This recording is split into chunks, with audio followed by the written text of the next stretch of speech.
What's going on, guys? PT Breakfast Club coming to you live. So it looks like it might just be me today. Jimmy is busy doing things in South Carolina. Dave is on the road. So I'm going to just steal the mic. I'm going to talk. If you guys are, oh, here we go. Dave is back. Dave, what is going on? Morning. Good morning. So I was just getting started. I was looking at some of the things that you and I had been talking about.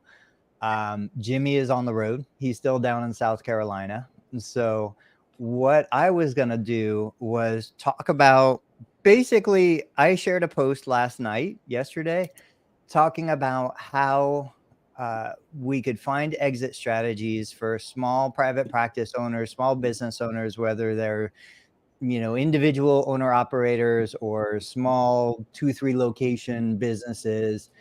And really this resonates with me because I've been in it 20 plus years.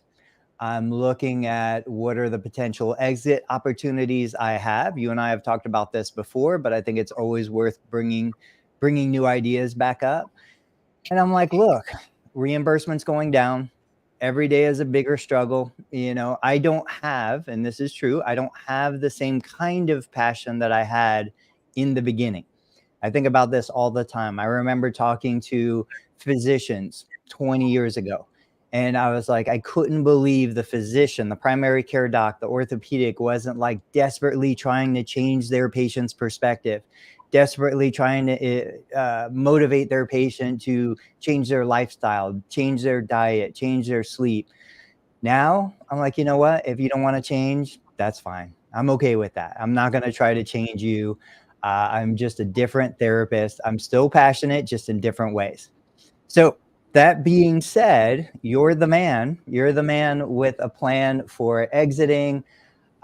Let's talk about some different ways to value and monetize what a therapist, what a private practice owner has created that maybe just doesn't look as good on paper. I run everything through my business. My business looks horrible from a profitability perspective. But we get a ton of referrals. We have solid reputation. We have solid placement in the community. We've got a long list. I don't even know how many thousands of past referrals that could be reactivated whenever we want. What do you see when you're looking at something like this from the outside?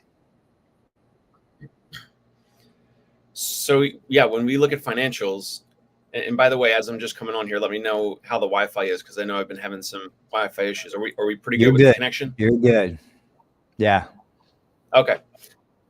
So yeah, we've looked at a lot of financials, and I don't know, maybe 80 to 90% of the books that we look at are disclosing a small amount of annual profit per year. Like you said, they're running a lot of personal expenses through the business, whether that's something that typically their accountant is advising them on, or something that they have just done over time.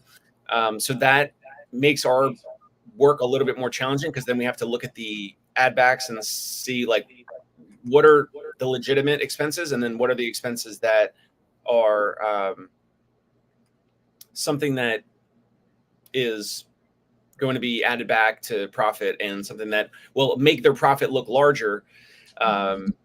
That's just the normal challenge for any buyer out there. So as we kind of get deeper today and talk about this, I appreciate you kicking it over to me in terms of like what we're looking at, but also what other buyers out there are looking at. And I think there's a little bit of a different perspective of what they're looking for compared to the current style of your practice, Tony, where you have like the YouTube channel, you have digital products and all that. Like we could argue, we could talk about if that's even purchasable, if that's valuable in the buyer's eyes or not. But I would say that you've kind of morphed into a different style of practice compared to what buyers are typically looking at and what they've purchased over the past 10, 15, 20 years. But you know that you're unique compared to the other practices out there, regardless of the books and what, personal expenses, all that. But I'm overall, like your overall practice and what brings in some of the revenue and where you split your time and all of that. So we'll get deeper into it. Well, I think that there's a lot of people that'll watch this who are gonna be more like me than like some of the other. So Justin Stiver is a great example. Justin, for those of you who don't know, took over, bought my practice down in Sarasota, Florida. Um, he blew it up. He grew it from one location to, I think they're at 7 locations right now. He more than 10x growth, 10x revenue, like blew up the team, just did incredible, did things that I could never do. And and I appreciate him for it. I'm jealous of him for it. I love it. But that being said, there's a lot of clinicians just like me who are like, look, I'm not going to grow to that level. I'm not going to go that direction. That's not the thing that I want to do. So what if they say, okay, I probably have 3 to 5 years left in the tank, like I can push, I can make this work. And you said it, it's like, if I go down the road of YouTube, I've never seen a better time. And I say this every year, and every year it's more true than the past year. I've never seen a time that a small channel can get started, grow more quickly than right now. And there's still such a massive opening for PTs, OTs, SLPs on YouTube specifically. So if you grow the YouTube channel, if you grow a newsletter, if you grow, I interviewed Steve Cohen yesterday. Thank you for the introduction about RTM. I'm interviewing a different RTM platform today. There's a lot of opportunity out there for small providers to innovate, grow, do things, bring value. But then how do we find the buyer? Because like you said, somebody maybe in your position is like, I've got a very specific formula. This is what I'm buying. If I go to a restaurant for sushi, I don't want to get barbecue. Like, I am a very specific consumer. How do we find the consumer who wants to buy what we've built? Because it's probably not going to be ATI. It's not going to be, Athletico who's going to come in and buy a practice like mine, but maybe there's another buyer out there we need to find.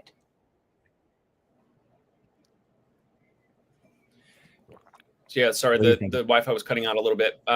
So 2 things. One is, I'm going to ask you if you saw my repost of your LinkedIn post last night. I commented a few things that we can cover today about my potential ideas or suggestions around a practice that's maybe smaller and looking to exit in the next 1 to 3 years or something like that, in terms of what they could consider doing to making it a little bit more appealing to acquire.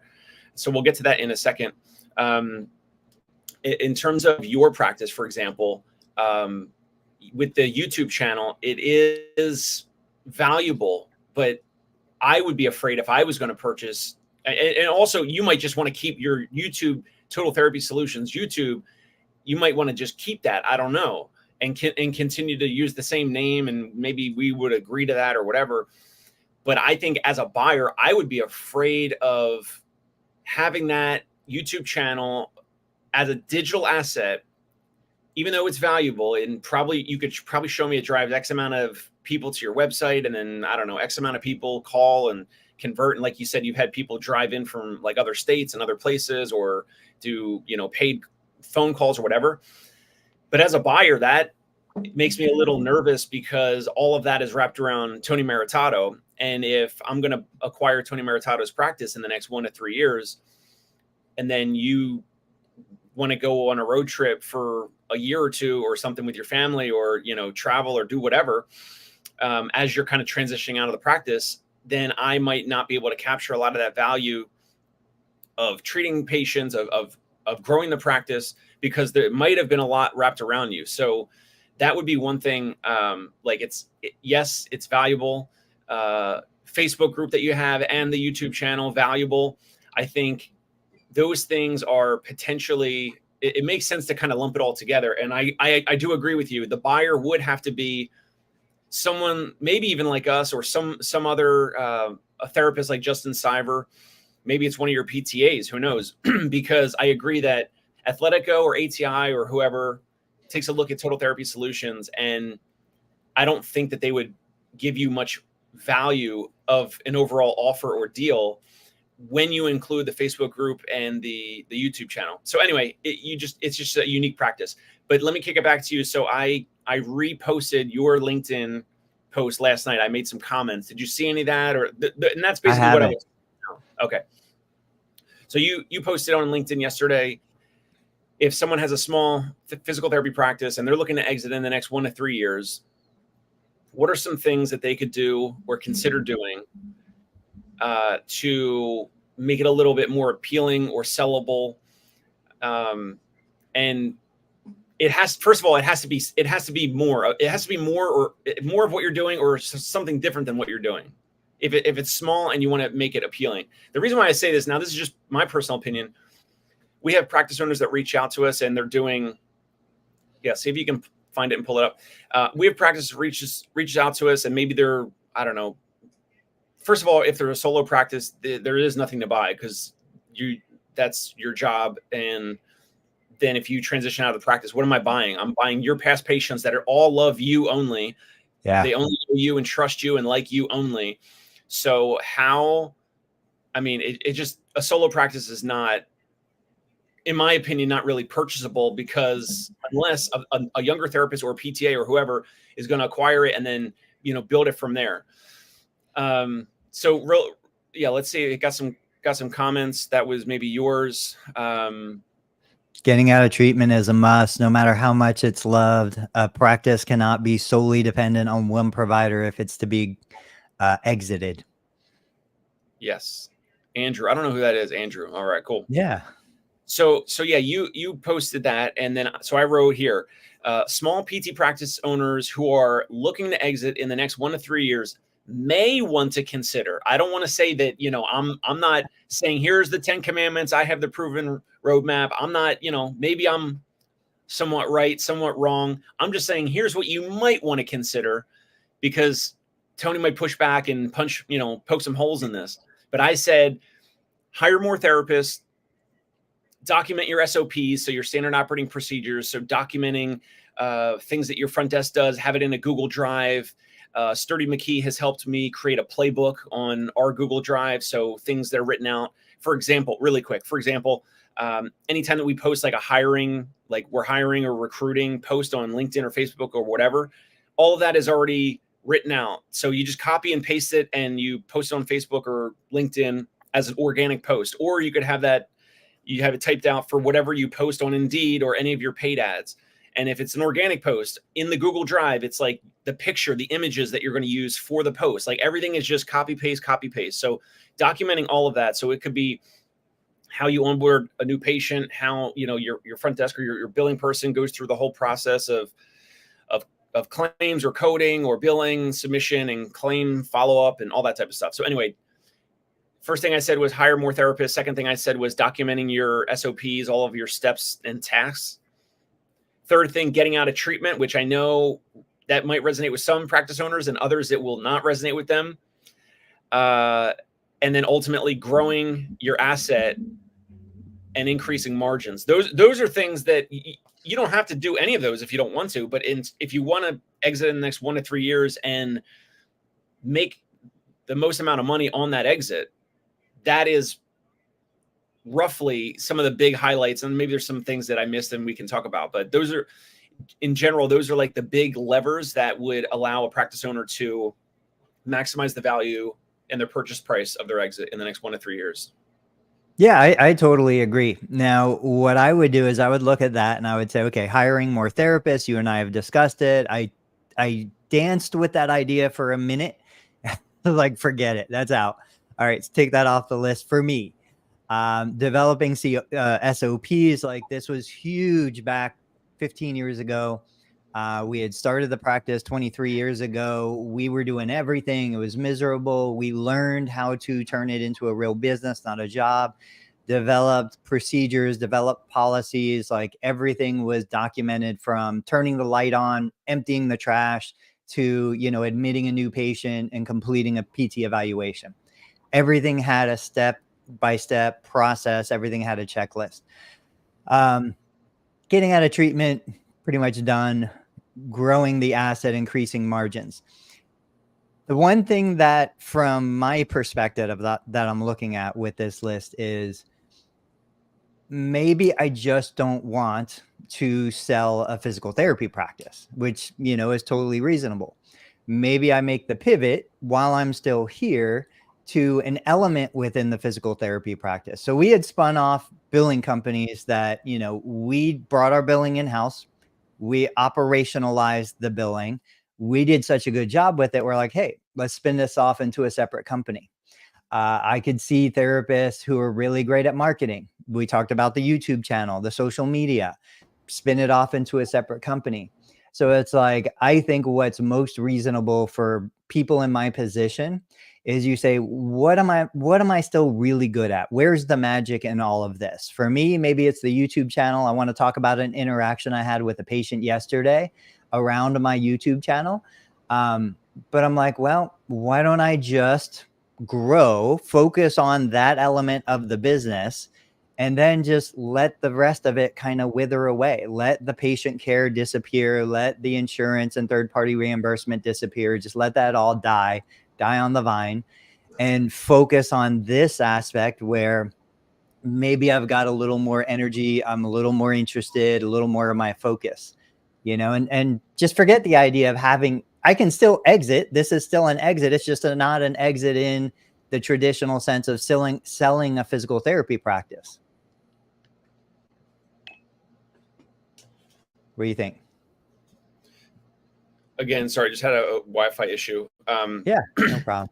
Well, how would that work? I mean, I think you should expand on it a little bit. Yeah. So it's basically what's been happening, right? Like, and anybody who's watched me over the last 10 years, I don't think I've been on social media that long, but pretty close.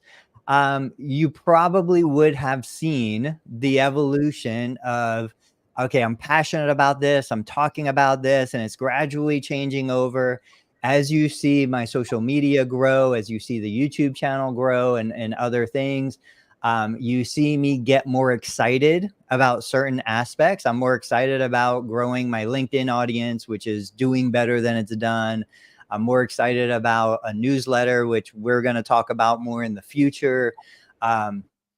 You probably see me just get more animated when I'm talking about that stuff. Whereas 15 years ago, you would have seen me get more animated talking about nutrition and sleep. And then 5 years before that, you would have seen me get more animated about talking about post-surgical rotator cuff repair and, treatment interventions and things in the clinic with real patients.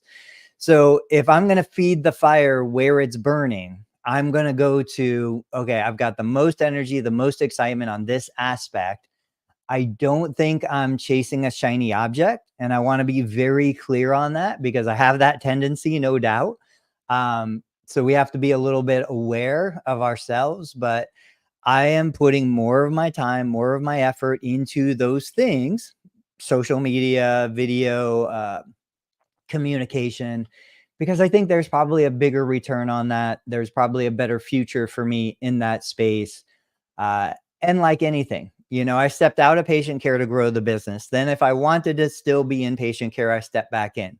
I'm stepping out of therapy and business to grow the media side because I know down the road, if I still have a passion for it, I'll just step back in.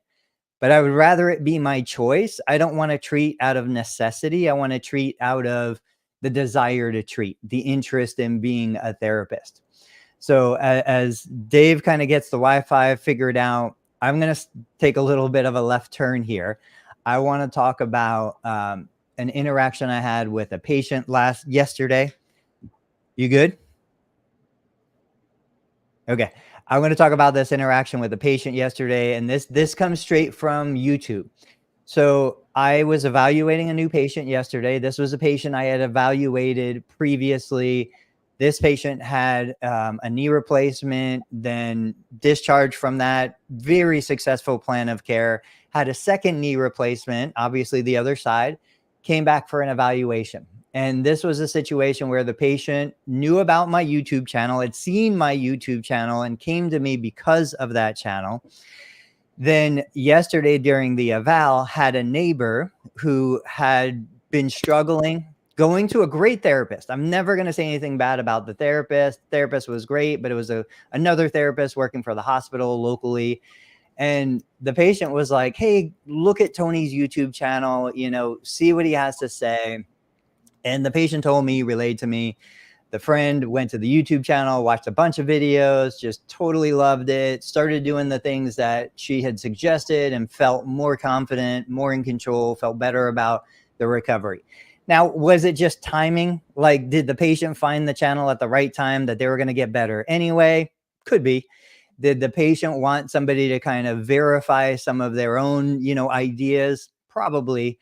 But nonetheless, this was a situation where that YouTube channel had a direct impact on that person's life. Cool. The interesting part was my patient then proceeded to say, I asked my surgeon, who's a hospital owned surgeon, works for the hospital, why don't you send all of your people to Tony? Because the surgeon was totally like, I love Tony. I know his YouTube channel. The surgeon was like, we really can't. We still have pressure from upper management to keep all of those referrals in-house. So again, it's one of those situations where the doctor wants to send to me. The patients are giving positive feedback, good reports, but because of the way the system is, that surgeon is under pressure. Now, we saw this happen back in the late 90s with the Balanced Budget Act. What happened was a bunch of independent physicians, then they all went hospital owned. They all got sick of it. 10 years later, they started coming back out. They went independent again. We're going to see this pendulum swing. Right now, we're at I would say we're at nearing the end of the swing where the hospital has full control over everything. Because eventually these guys are going to get sick of it. I already see what I call spite referrals where the surgeons are so sick of the hospital they work for that they start sending patients out of the hospital network intentionally because they are sick and frustrated and just want to spite the hospital, spite their employer. So these are opportunities for smaller providers to market that specific message. I want to get you back in, Dave, if you're stable again. What are your thoughts about anything that I've shared? One thing I was thinking as you're describing, first of all, I always love to hear the stories of the public getting value from your YouTube channel. I've shared your YouTube channel with so many like family friends that got knee replacements, and everyone is, one is like a cousin of my wife, and another one was like a friend of the family. And everyone is complaining. I haven't gone through it, but I'm saying everyone is in a lot of pain from the knee replacement. And I always say, here's the link, go to this channel. There's great videos from my colleague in Ohio, and there's videos on, how to get comfortable sleeping and lying down and all the stuff in between. And everyone says that it's valuable and helpful. So it's just great for you in the real world to get the feedback in person that it is actually impactful and that it makes a difference. Obviously, you also see it with all the comments that you get. I love it. I don't have anything else on that other than I was thinking as you're describing you were kind of saying like letting the practice die and letting the insurance kind of run out, or basically like the reimbursement is continuing to be cut and declined and all that. And I think you've talked about this before, that it would not be possible. So I just want to reiterate, it's not possible, or you don't think it would be possible for you to be a cash practice. Like maybe not overnight. Maybe you keep Medicare, and maybe you drop some, one by one, you drop United Healthcare, and then you drop, Cigna or Blue Cross Blue Shield or whatever. You don't think the folks that live around you, Tony, would be paying or would be able to, or would want to pay like $100 a visit? That's a great question. Yes, I know they would, but I don't know that I am passionate enough to sell that exchange in value. And what I mean by that is, it's not even just me. Like I would not be the one delivering that service. It would be my staff, my team, which they're well capable of doing it. But I don't know. I do think there's a difference between delivering something that's covered by insurance and delivering an experience that's paid for out of pocket, So If I look at cars, there's a difference between a Ferrari and a Honda Civic, right? Both of them get the job done, get you from point A to point B, but they're just a different experience. And I don't know that I care to build that experience. I don't know that I want to go down that road. I believe, and you've said this, you can sell cash in any place, any town. And if I was still, passionate in the way I was 15 years ago, I'd do it in a heartbeat. I have zero doubt. I would build a program that has the cash value to exceed the price that I'm charging. And I would be able to find 10 clients in my community who are more than capable of paying for it, even though it's kind of an older, depressed steel mill town. They're there. There's no question. I just don't want to do that. I don't want to go down that road. I don't want to build that business. So that's why I'm not entertaining that idea. The one idea I will share, and this is kind of where I want to get your opinion on this, taking it to the next segment in today's episode, is building a business on a business. So you and I, Jimmy, we've talked about this in different ways. I'm going to throw out a couple examples, small and big, but the idea is I shared a post a couple weeks ago now where I'm like, hey, who's invested, $50,000 in a piece of equipment and really done something with that? Because I know I've bought a lot of $6,000 pieces of equipment that I did nothing with. But I think I could see doing something like that, building a cash-based business where maybe it's a recovery room kind of business. Patients buy a membership. They get, 12 passes a month. They come in, they can use the equipment for recovery. And maybe it's the stuff like the compression, leg compression devices and e-stim machines and stuff that I don't use typically because they're more passive interventions, but patients love it. It's like an amusement park for geriatrics. They want to use that stuff. I could see doing something like that. $300 a month. Come in as much as you want. Use the stuff and have some fun, and let's make it a kind of a pub environment. Or something that nobody else in the community has. You see people buy the Alter G. I would never entertain buying that.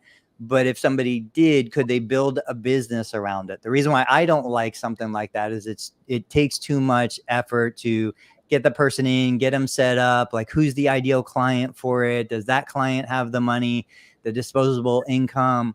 I would look for something that's a little more kind of focused on geriatric, focused on high net worth individuals that want to pay for that.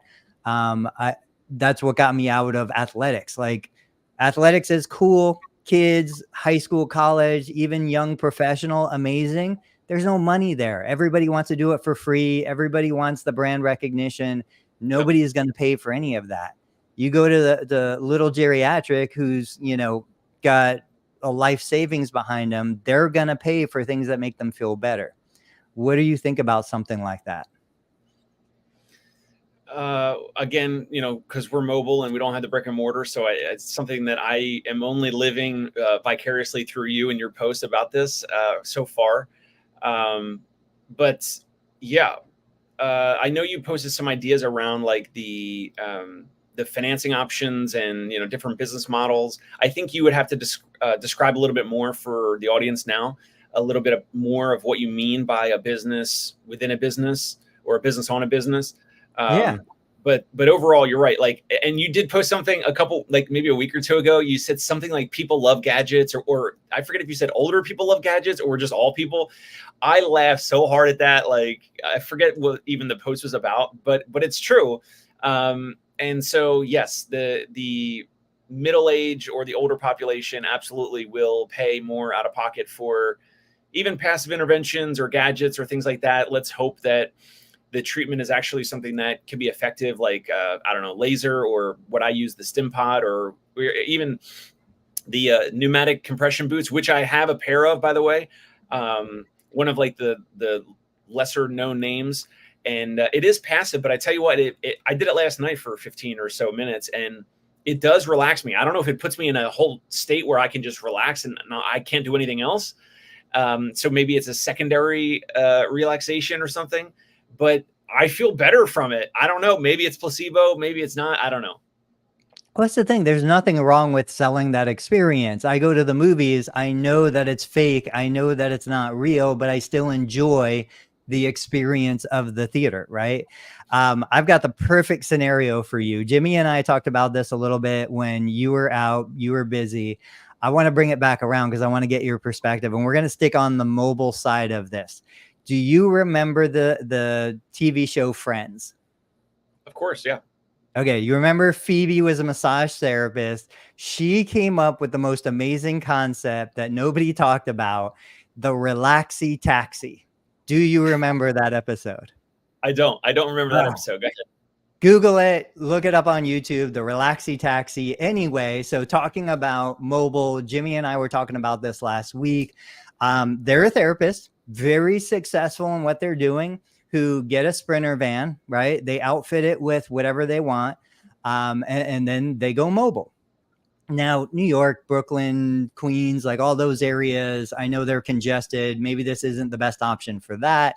But still, when I look at this, I'm like, man, we've got the idea of the ice cream truck, drives down the street, plays the music, kids come running out, practically get run over, like fighting to get the ice cream. We've seen examples of my kids, they're learning how to give haircuts. There's a guy with a van and a great YouTube, Instagram channel where he's doing, 100 something cut to deliver a haircut. What about something like that where either an individual therapist who wants to be mobile gets a Sprinter van, outfits it for his or her specific specialty, or somebody like me, maybe I've got some money on the side. I don't have anything to do with it, right? Interest rates are too high. The market's too crazy. I want more control over the investment that I'm going to put that money into. So what if I say, maybe I can pick up some second, some used Sprinter vans, or as the Amazon vans come out of operation, get decommissioned, I can use some of them. I invest in some equipment, and I am the kind of the third party. I'm the person that builds the mobile business, the mobile operation, the hardware, and then makes it available for clinicians. And whether we do a timeshare, so on Monday and Wednesday, Dave Kittle takes the van that's specifically outfitted for a specific kind of therapy. And then on Tuesday, Thursday, the next therapist takes that van. So it's cheaper for you. I'm getting, a little more stability on income, because if you go out of business, somebody else will be there. What do you think of a business? And this is what I mean by building a business on a business. The base is mobile therapy, but then the business on top of mobile therapy is, I'm going to invest. I'm going to grab a couple Sprinter vans. I'm going to make one the relaxy taxi. I'm going to make one the stretch lab. I'm going to make one the recovery room on wheels. And I'm going to find therapists who want to rent this business and operationalize it certain times of the day or certain days of the week. I want to come back to the relaxy taxi in a second. In terms of the idea, I don't know. Like, let's just say hypothetically, if you were going to go do that, and you're going to try to go find a couple different mobile therapists who all want to start doing this in, let's say you, Tony Maritato, you rent or own a Sprinter van, and then you got to go find, like, I don't know, 2 or 3 or however many mobile PTs that want to do like a side gig inside of this Sprinter van or whatever. I'll be quite frank. I don't think there's going to be enough money in it. I don't think there's going to be enough, juice for the squeeze. I don't think it makes, it's an idea. I get it. But what I've seen, and I know you've seen, there's like TJ or JT or some therapist that has this. I know a therapist that Mark Dinesha, that used to live in Brooklyn, then moved down to, I think, Austin, Texas. He's got like a van or like a Sprinter van type thing. And like out, he treats in there. So he went and did that himself. I don't think it makes any sense at all for some company to do this and go find some, listen, and we were all kind of, you and I, we were all kind of like side hustle PTs or side hustle folks at some point. I get it, but I just don't think there would be enough money in it to actually have a business. I think you have to go and go do the van, get the thing, the vehicle by yourself to actually like have enough gumption and enough skin in the game to actually make it worthwhile, I don't think it would make sense for some business to try to entertain this, regardless of whether it's a urban area or rural or whatever. So that's just my that's my initial thoughts. In terms of the Relaxi Taxi, I thought, because I use taxi cabs now more than Ubers and Lyfts, because I don't want to wait for an Uber or Lyft. Sometimes it takes too long for the Uber and Lyft to show up, and the yellow cab is already driving by. I thought you were going to say with the Relaxi Taxi, you know, a therapist like me, I sit in a cab with some, you know, unknown cab driver. I'm sitting in the front seat, and then a passenger sits in the back, comes in the back seat, you know, take me to, you know, 72nd and First Avenue. And then I turn and say, like, you know, do you want some soft tissue work or a massage or whatever? And then, you know, if they say yes, like, I jump in the back seat and I start giving them a massage, or you have a massage therapist do it or whatever. I didn't see the episode from Friends, so I was just, my mind was like, how would this Relaxi Taxi work? Like, am I literally a therapist in a cab, and I'm trying to upsell the person a massage, which, like, I don't know, with seatbelts, I don't even know how that would work, like how that would be safe or whatever. But it makes sense, because people that are getting in cabs, you're right, they are in the city here, they are stressed and tense and probably running late or whatever. So it actually makes sense. And that actually would probably have more legs than the shared Sprinter van type idea. Interesting. Yeah, that's hilarious. I could totally see that working though. We do almost all of our manual therapy sitting. You saw the other morning. Yes. We almost never get somebody in supine, get somebody in prone, get them on a table. We do everything in sitting over the clothes. I could see a setup where you've got multiple layers or rows of seats. So the massage therapist or the physical therapist is behind the actual rider. They do that in poker rooms. I'm a huge fan of poker. I've been poker, you know, poker player for a long time. Dollar a minute. Let's go. Like, this is well established. Going back though. So my thing would be you rent the van. It reduces the risk on the therapist, the individual therapist who wants to be. That's the problem. That's the problem. But go ahead. Well, I want to hear what the problem is. It reduces the risk on the therapist. I've got money sitting out there. If I can finance the van, obviously, you know, at scale, this now becomes a very viable opportunity. Yeah, I wouldn't do it one or two, but if I had 20 or 30 or a fleet of them, I think this is something that could be done. And then my main frustration for mobile therapists, and it's funny me telling you, is they're still running all over town instead of just park that van in front of a busy area, whether it be a high rise, a condo, an association, and just be like, look, I'm going to be here on Monday and Wednesday. This is going to be your therapy site. And people come out of the building right to you, you know, instead of you driving all over the place to other people. That would have been my vision. And then of course you've got the income from the rental.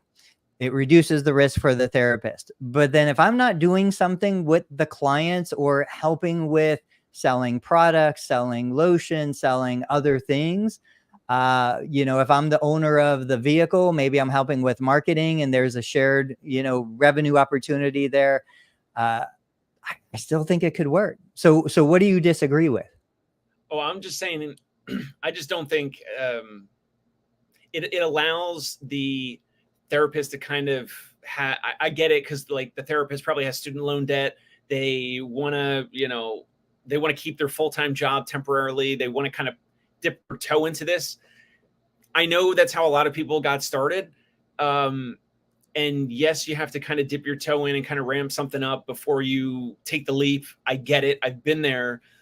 But it seems like it's just not enough skin in the game to actually proceed. Now, if we owned 100 or a couple dozen Sprinter vans, and we were in the business of renting the Sprinter vans out, and ideally trying to find some folks to kind of have like a side hustle where they rent a Sprinter van in this type of fashion, with the ultimate goal of trying to sell them a new Sprinter van that they can brand with their own practice name on the outside, to go from the rental shared space, we work kind of shared space model for this Sprinter van.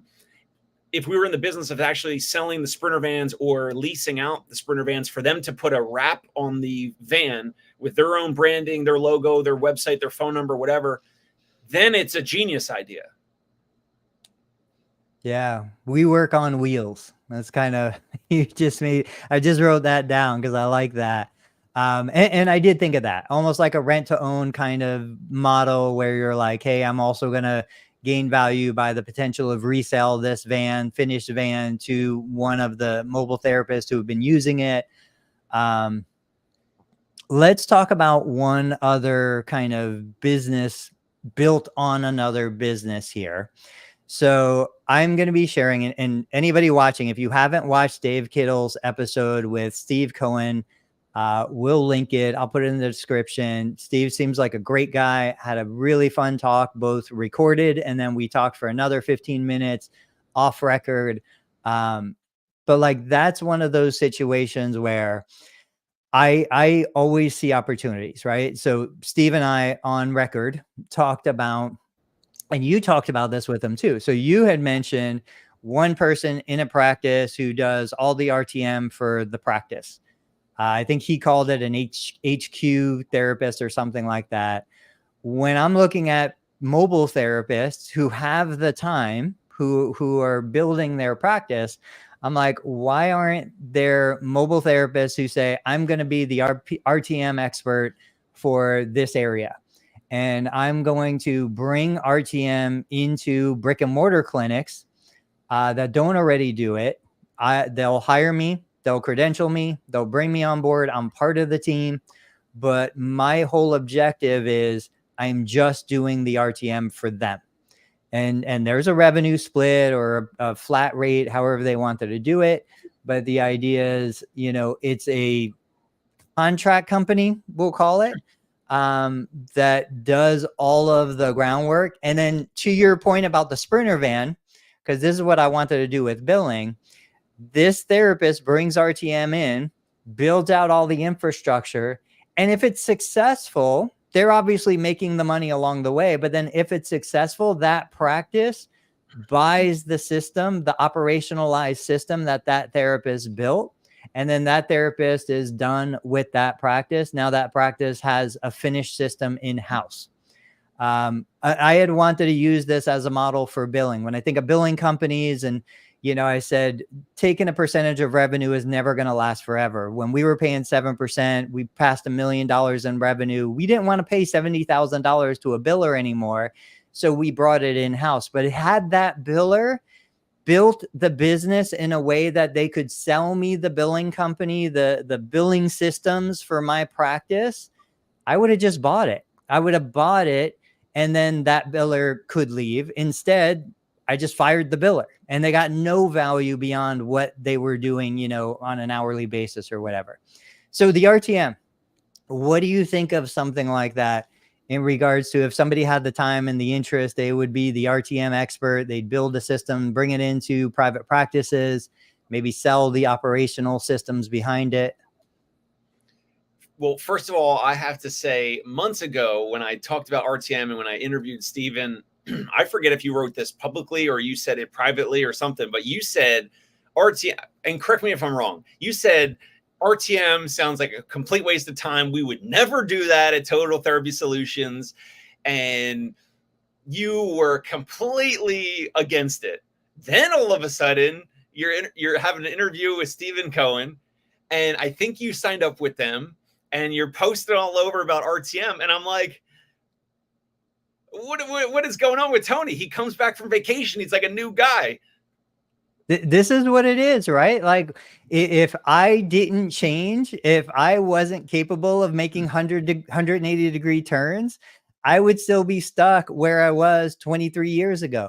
We have to change. We have to adapt. And I'm the first one. I am always happy to admit when I am wrong. I'm always happy to admit when the environmental factors change. And truth be told, when I hear what other therapists are typically doing with RTM, I have no interest in any of that.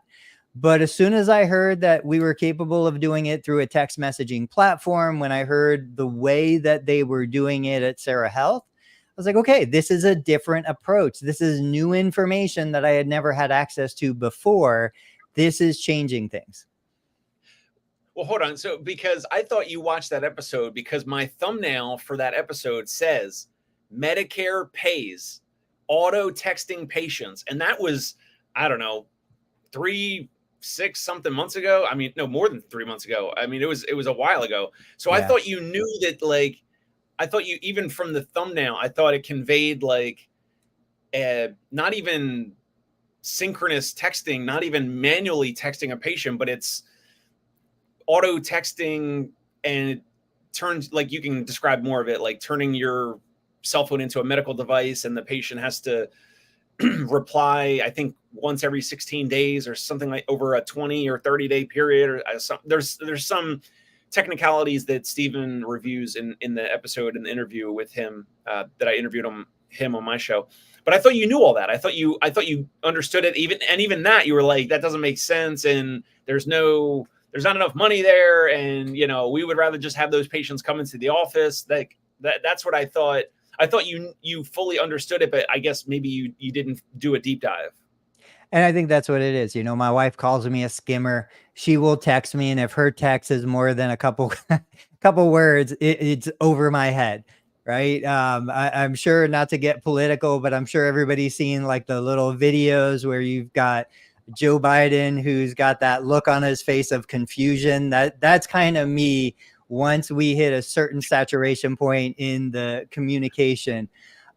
So with that, it's like, okay, yeah, I didn't fully engage in the episode. I run, I exercise, I'm listening to episodes in the background. It just didn't click for me.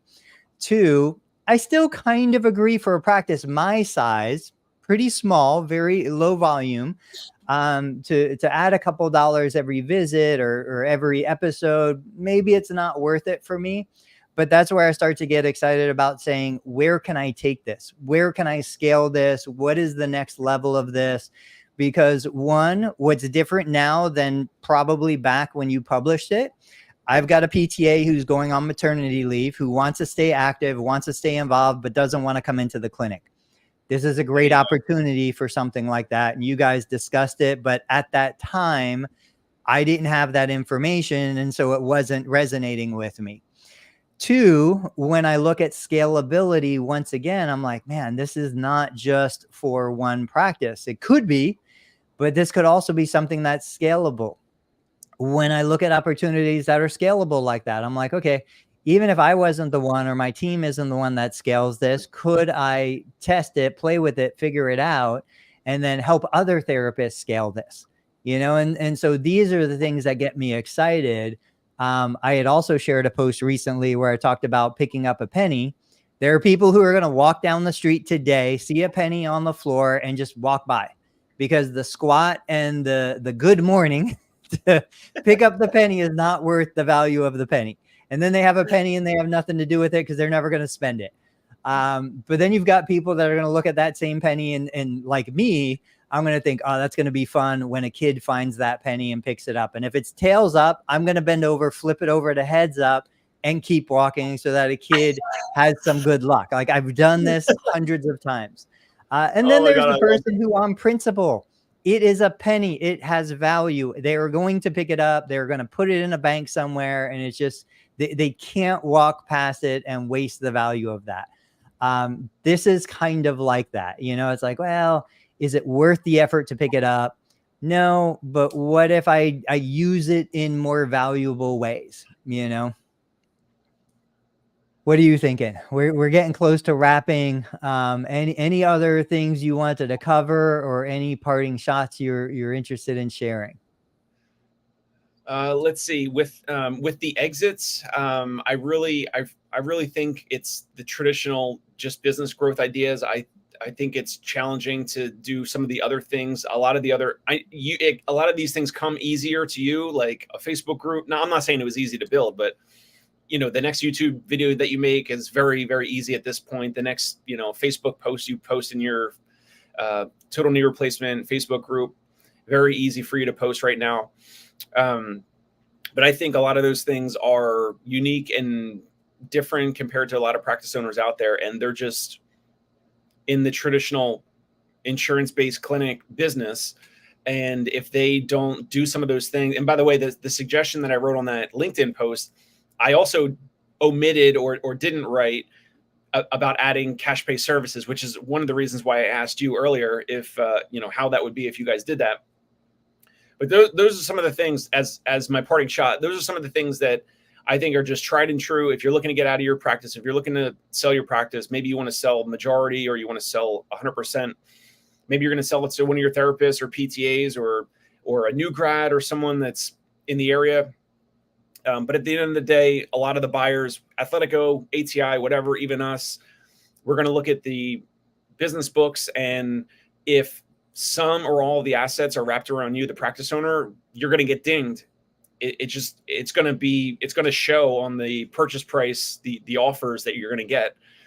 And that could include the assets such as the YouTube channel that you have and the Facebook group, etc. So that's just my parting shot. Like I think it's still early days to have some of those assets in a historically old traditional physical therapy business model. You have these newer assets, and it's almost like maybe it's harder to value those. Maybe you spin those off. Maybe you keep those assets, and some buyer comes in and eventually buys your practice. But I think that dialogue back and forth would be helpful for practice owners out there to kind of see their options. But at the same time, I know that you said something like, some of these owners, like they might not want to do any of these things at this point. Okay, well, then don't get surprised. Do not get surprised when you get an offer for, 1x or 2x of your net profit after add backs. Right. Yeah. Yeah. No, I totally agree. And to your point, my parting shot, kind of going back to, you said there's not enough therapists out there that are willing to pay a premium rate to rent the Sprinter van to make it a financially viable operation. Somebody had posed the suggestion that why don't we use a business model similar to stylists, hairdressers, I don't know what they're called these days, where they can come in, they can rent a chair, and then you make money on those chair rentals. I do that with LMTs, massage therapists. They come in, they rent rooms. I rent by the hour, I rent by the month. And it's a decent side income. I make more per square foot than I do if I was just a normal landlord. But like you kind of alluded to, you didn't say it, I don't think there's the entrepreneurial spirit within the profession that is pervasive enough that there are enough therapists who say, I want to do that. I don't see enough therapists who are like, I want skin in the game. I want to have my own accountability in business, and I want to test these waters. And because of that, like, I would love today to rent space to other physical therapists in the community, come and use my clinic, but they're not interested. They don't want to do it. Even if it was $15 a session, they are not interested in doing that. So to Jimmy's point, where he said, what should we add, or what do we need in the PT, DPT curriculum? And people are saying, education on business. I'm like, they're not interested. We are such a small slice of the overall population of licensed clinicians who genuinely get excited talking about business. At like profession-wide levels, there is not the interest in something like that. They want to treat, they want to be great clinicians, they want to do their job, and they want to get paid enough to feel respected. My experience, that's what most therapists want. They just want to do what they do, treat patients, and get paid a reasonable rate. So anyway, that's it. Parting shots, guys. Tuesdays and Thursdays, 8:30 a.m. Join Dave, join Jimmy, join me. You never know what you're going to get, but it's always going to be interesting. Dave, as always, thank you so much for joining me today. Thank you.